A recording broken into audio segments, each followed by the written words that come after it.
নমস্কাৰ ছাত্ৰ-ছাত্ৰীসকল তোমালোক সকলোকে মোৰ ইউটিউব চেনেলটোলৈ স্বাগতম জনাইছো। আজি মই তোমালোকলৈ লৈ আহিছো পঞ্চম শ্ৰেণীৰ পৰিৱেশৰ 6 নম্বৰ পাঠ অসমৰ প্ৰাকৃতিক সম্পদ আৰু সংৰক্ষণ এই পাঠৰ প্ৰশ্নৰ উত্তৰ কেইটা।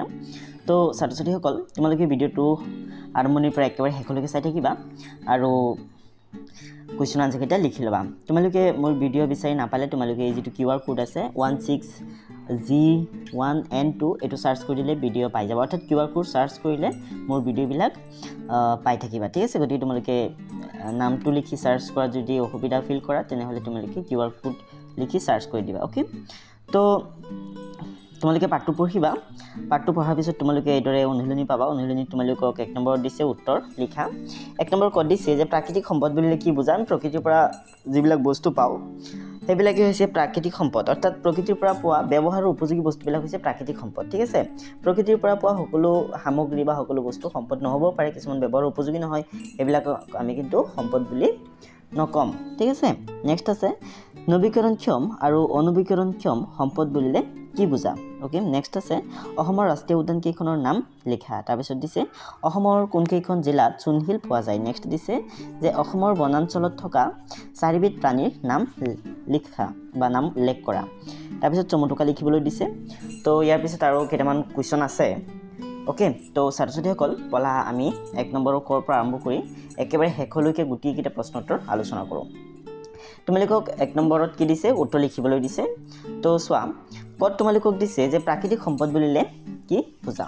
What is natural resources. তো তোমালোকে ইয়াৰ উত্তৰত লিখিবা যে প্ৰকৃতিৰ পৰা আহৰণ কৰিব পৰা মানুহৰ ব্যৱহাৰৰ উপযোগী সামগ্ৰীবোৰক প্ৰাকৃতিক সম্পদ বুলি কোৱা হয়। ঠিক আছে, তো মানে প্ৰকৃতিৰ পৰা আমি যিবোৰ ব্যৱহাৰৰ উপযোগী বস্তু আহৰণ কৰি ব্যৱহাৰ কৰোঁ সেই সকলোবিলাকে হৈছে প্ৰাকৃতিক সম্পদ। উদাহৰণস্বৰূপে বায়ু, ঠিক আছে, পানী, উদ্ভিদ, ওকে, সূৰ্যৰ পোহৰ, এই সকলোবিলাক হৈছে আমাৰ প্ৰাকৃতিক সম্পদ। ওকে, তো যদি তোমালোকে ধুনীয়াকৈ লিখি ল'বা। তাৰপিছত দিছে খত দিছে নৱীকৰণক্ষম আৰু অনৱীকৰণক্ষম সম্পদ বুলিলে কি বুজা? তো মৰমৰ ছাত্ৰ-ছাত্ৰীসকল তোমালোকে উত্তৰটো শুদ্ধ লিখিবা। যিবোৰ সম্পদ বাৰে বাৰে ব্যৱহাৰ কৰি থাকিলেও শেষ নহয় সেইবোৰ সম্পদক নৱীকৰণক্ষম সম্পদ বোলে। ঠিক আছে, এনেকুৱা কিছুমান সম্পদ আছে যিবিলাক আমি বাৰে বাৰে ব্যৱহাৰ কৰি থাকিলেও শেষ নহয়। ঠিক আছে, সেইবিলাক হৈছে নৱীকৰণক্ষম সম্পদ। উদাহৰণস্বৰূপে বায়ু। ঠিক আছে, বায়ু আমি যিমানেই ব্যৱহাৰ কৰি নাথাকোঁ কিয় বায়ু শেষ হৈ নাযাব, কাৰণ বায়ু এটা বেলেঞ্চত চলে। ঠিক আছে, উদ্ভিদবিলাকে কাৰ্বন ডাই অক্সাইড গেছ ব্যৱহাৰ কৰে আৰু প্ৰাণীবিলাকে অক্সিজেন গেছ ব্যৱহাৰ কৰে। ঠিক আছে, এনেকৈ মানে বায়ু এটা বেলেঞ্চত থাকে। তাৰপিছত পানী, ওকে, ৱাটাৰ চাইকেলৰ বিষয়ে তোমালোকে নিশ্চয় শুনিছা। ঠিক আছে, ক্লাছ 4ত আমি পাই আহিছোঁ হয়নে? তো পানীও নৱীকৰণক্ষম সম্পদ হয়। সূৰ্যৰ তাপ বা সূৰ্যৰ পোহৰ এইবিলাক নৱীকৰণক্ষম সম্পদ হয়। আৰু কিছুমান আছে যিবিলাক মানে অনৱীকৰণক্ষম সম্পদ, মানে সেইবিলাকক ব্যৱহাৰ কৰি পেলালে সেইবিলাকক আমি মানে কম সময়ৰ ভিতৰত ঘূৰাই নাপাওঁ। ঠিক আছে, সেইবিলাকক পাবৰ কাৰণে বহুত সময়ৰ দৰকাৰ। উদাহৰণস্বৰূপে কয়লা, পেট্ৰলিয়াম, ডিজেল এইবিলাক। ওকে, তো তোমালোকে লিখিবা যে যিবোৰ সম্পদ এবাৰ আহৰণ কৰি ব্যৱহাৰ কৰাৰ পাছত পুনৰ সৃষ্টি হ'বলৈ বহুত দীঘলীয়া সময় লাগে তেনেবোৰ সম্পদকে অনৱীকৰণক্ষম সম্পদ বোলে। ঠিক আছে, তো সেইবিলাক সম্পদক অনৱীকৰণক্ষম সম্পদ বোলে যিবোৰ সম্পদ এবাৰ আহৰণ কৰি ব্যৱহাৰ কৰাৰ পাছত পুনৰ সৃষ্টি হ'বলৈ বহুত দীঘলীয়া সময় লাগে। ইয়াত 1-2 বছৰৰ কথা কোৱা নাই, ইয়াত লাখ লাখ বছৰৰ কথা কোৱা হৈ আছে। ঠিক আছে, নেক্সট গত দিছে যে অসমৰ ৰাষ্ট্ৰীয় উদ্যান কেইখনৰ নাম লিখা। তো অসমৰ ৰাষ্ট্ৰীয় উদ্যান কেইখনৰ নাম লিখিবলৈ দিছে। তোমালোকৰ কিতাপত ধুনীয়াকৈ দিয়া আছে আৰু কোন ৰাষ্ট্ৰীয় উদ্যানত কি কি জীৱ জন্তু আছে সেইবিলাকৰ বিষয়ে দিয়া আছে।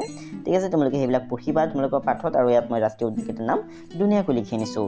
অসমৰ ৰাষ্ট্ৰীয় উদ্যান কেইখনৰ নাম হৈছে এনেকৈ লিখি তোমালোকে লিখিবা যে কাজিৰঙা ৰাষ্ট্ৰীয় উদ্যান, নেক্সট আছে মানাহ ৰাষ্ট্ৰীয় উদ্যান, তাৰপিছত আছে নামেৰি ৰাষ্ট্ৰীয় উদ্যান, তাৰপিছত আছে ডিব্ৰু-চৈখোৱা ৰাষ্ট্ৰীয় উদ্যান, তাৰপিছত আছে ওৰাং ৰাষ্ট্ৰীয় উদ্যান, তাৰপিছত আছে ৰায়মনা ৰাষ্ট্ৰীয় উদ্যান আৰু হাতত আছে দিহিং পাটকাই ৰাষ্ট্ৰীয় উদ্যান। ঠিক আছে ছাত্ৰ-ছাত্ৰীসকল, তো এইদৰে তোমালোকে অসমৰ ৰাষ্ট্ৰীয় উদ্যান কেইটাৰ নাম ধুনীয়াকৈ লিখি ল'বা। 7টা ৰাষ্ট্ৰীয় উদ্যানৰ নাম ইয়াত দি আছে। ঠিক আছে, অসমৰ ৰাষ্ট্ৰীয় উদ্যান কেইখনৰ নাম হৈছে কাজিৰঙা ৰাষ্ট্ৰীয় উদ্যান, মানাহ ৰাষ্ট্ৰীয় উদ্যান, নামেৰি ৰাষ্ট্ৰীয় উদ্যান, ডিব্ৰু-চৈখোৱা ৰাষ্ট্ৰীয় উদ্যান, ওৰাং ৰাষ্ট্ৰীয় উদ্যান, ৰায়মনা ৰাষ্ট্ৰীয় উদ্যান আৰু দিহিং পাটকাই ৰাষ্ট্ৰীয় উদ্যান। ঠিক আছে মোৰ ছাত্ৰ-ছাত্ৰীসকল, ধুনীয়াকৈ তোমালোকে লিখি ল'বা। তাৰপিছত দিছে গত সুধিছে তোমালোকক অসমৰ কোন কেইখন জিলাত চূণশিল পোৱা যায়। ঠিক আছে অসমৰ কোন কেইখন জিলাত চূণশিল পোৱা যায় ইয়াতে তো কোৱেশ্চন মাৰ্ক বহিব তোমালোকে প্ৰশ্নটো আছে কোৱেশ্চন মাৰ্ক ৰেডি ল'বা তো ইয়াৰ উত্তৰ লিখিবা যে অসমৰ ডিমা হাছাও আৰু কাৰ্বি আংলং জিলাত চূণশিল পোৱা যায় কোন কেইখন জিলাত ডিমা হাছাও জিলাত আৰু কাৰ্বি আংলং জিলাত ঠিক আছে তো মোৰ ছাত্ৰ-ছাত্ৰীসকল তোমালোকে এইটো ধুনীয়াকৈ লিখি ল'বা অসমৰ ডিমা হাছাও জিলাত আৰু কাৰ্বি আংলং জিলাত চূণশিল পোৱা যায় তাৰ পিছত আছে উঙত দিছে যে অসমৰ বনাঞ্চলত থকা চাৰিবিধ প্ৰাণীৰ নাম উল্লেখ কৰা তো তোমালোকক কি দিছে অসমৰ বনাঞ্চলত থকা চাৰিবিধ প্ৰাণীৰ নাম উল্লেখ কৰিবলৈ দিছে তো তোমালোকে ইয়াত গড় হাতী বাঘ বনৰীয়া ঘোঁৰা ঠিক আছে মহ তাৰপিছত হৰিণা এইবিলাকৰ নাম লিখিব পাৰা ওকে তো মই ইয়াত লিখিছোঁ যে অসমৰ বনাঞ্চলত থকা চাৰিবিধ প্ৰাণীৰ নাম হৈছে এটা খৰ্গযুক্ত গড় হাতী বাঘ আৰু বনৰীয়া ঘোঁৰা ঠিক আছে তোমালোকে হৰিণা তাৰপিছত জেব্ৰা এইবিলাকৰ নাম লিখিব পাৰা ওকে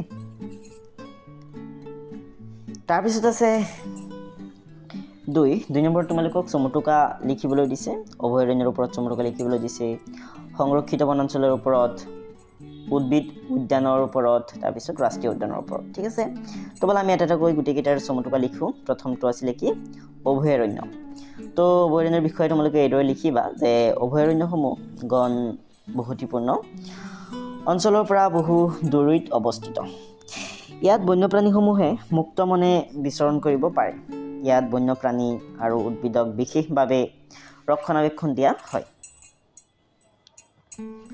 অভয়াৰণ্যৰ উদাহৰণ হৈছে পবিতৰা অভয়াৰণ্য ঠিক আছে উদাহৰণো দিয়া হৈছে ইয়াত পবিতৰা অভয়াৰণ্য বুলি ওকে নেক্সট আছে সংৰক্ষিত বনাঞ্চল তো সংৰক্ষিত বনাঞ্চলৰ বিষয়ে তোমালোকে কেইহেৰিমান বাক্য এদৰে লিখিবা যে বন সম্পদত চহকী কিছুমান প্ৰাকৃতিক অঞ্চলক চৰকাৰে সংৰক্ষিত বনাঞ্চল হিচাপে ঘোষণা কৰে ঠিক আছে বনজ সম্পদত চহকী যিবিলাকত মানে উদ্ভিদ বিভিন্ন ধৰণৰ মূল্যৱান উদ্ভিদ তাৰপিছত জীৱ-জন্তু এইবিলাক থাকে এইবিলাকক চৰকাৰে সংৰক্ষিত বনাঞ্চল বুলি ঘোষণা কৰি দিয়ে ঠিক আছে এই সংৰক্ষিত বনাঞ্চলসমূহত থকা বন্যপ্ৰাণী আৰু উদ্ভিদৰ দায়িত্ব চৰকাৰে লয় ঠিক আছে ইয়াৰ চোৱাচিতা মানে চৰকাৰে কৰে মানে ওকে নেক্সট আছে গত দিছে উদ্ভিদ উদ্যানৰ বিষয়ে লিখিব লাগে তো এইটো লিখিবা যে উদ্ভিদ উদ্যানত থকা বিভিন্ন প্ৰজাতিৰ উদ্ভিদ সংৰক্ষণ কৰা হয় উদ্ভিদ উদ্যানত থকা বিভিন্ন প্ৰজাতিৰ উদ্ভিদ সংৰক্ষণ কৰা হয়